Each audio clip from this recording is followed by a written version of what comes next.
Zambales, a province geographically located in the northwest of the Philippines' capital, Manila. The sun was already peeping when we made a stop in the public market of San Antonio to buy all our necessities in the next 24 hours. And then to the jump-off point in Barangay Pundakit, San Antonio, Zambales. We huddled quickly for an orientation, then hopped on the boats.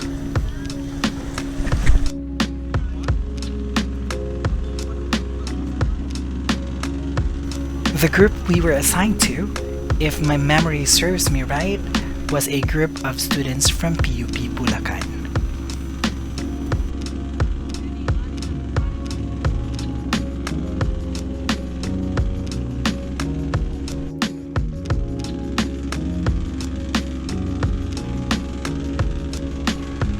First stop, Capones Island. Also known as Grand Capon or Capon Grande Island, this island is around 30 minutes off the coast of Zambales mainland. Steph, isa kang bag, Steph!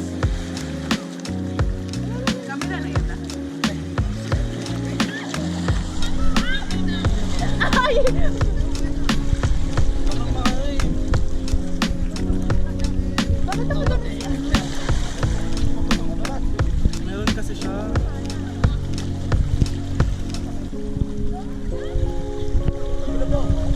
Oh, yung buhok pa yun.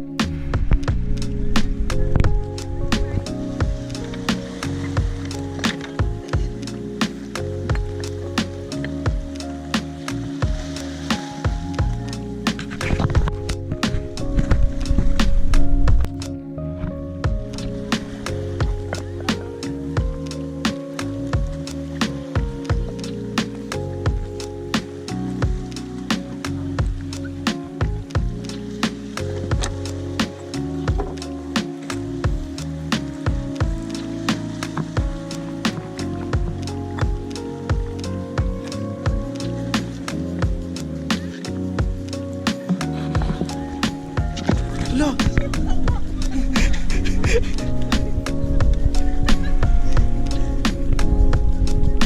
Dapat daw dili Santos man dapat dili man yawa.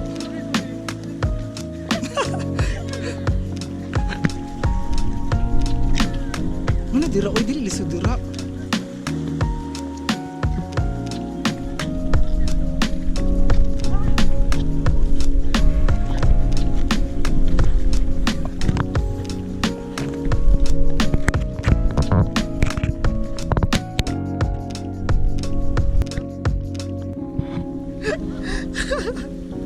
Nakatulog pa jud ka? Nakatulog ka? Ano nakatulog ka? We had a mini trek,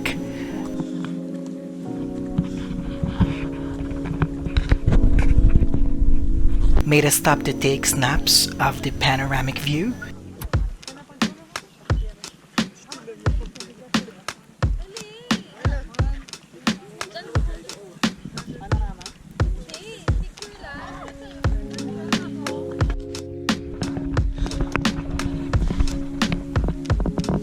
then went to the lighthouse atop the hill, which is the highlight of this stop.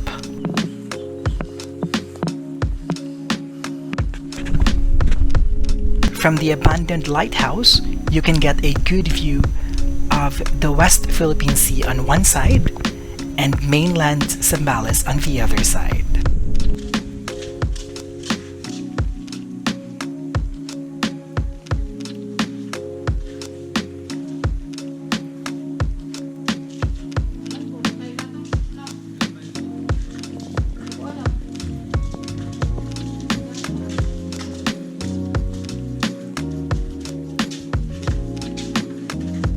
Kiri rasas.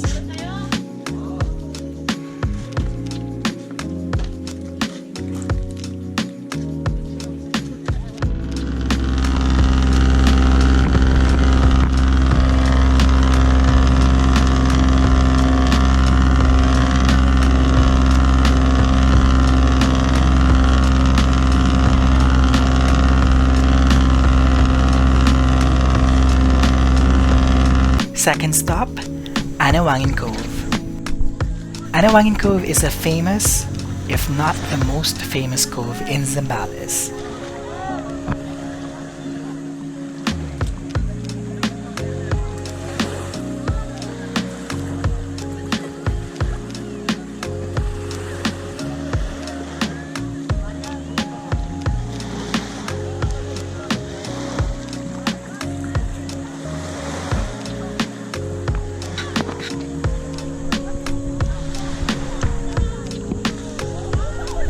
In here, you will be camping underneath tall pine trees.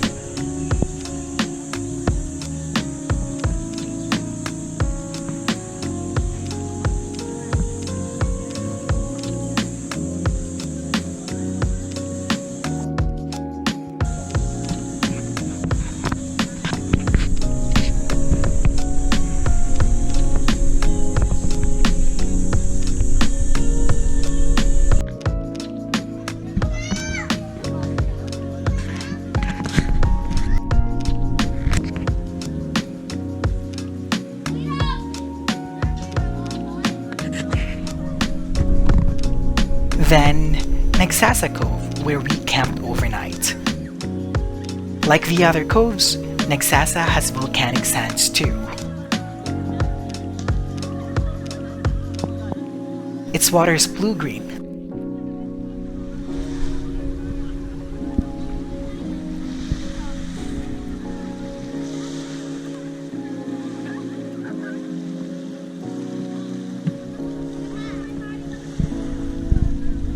And what better way to cap off the night than by socializing? With a beer,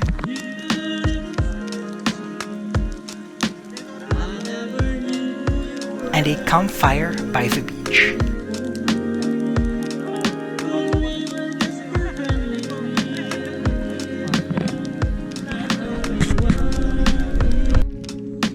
Early morning of the second day, we hiked up to one of its peak with a fee of 20 pesos.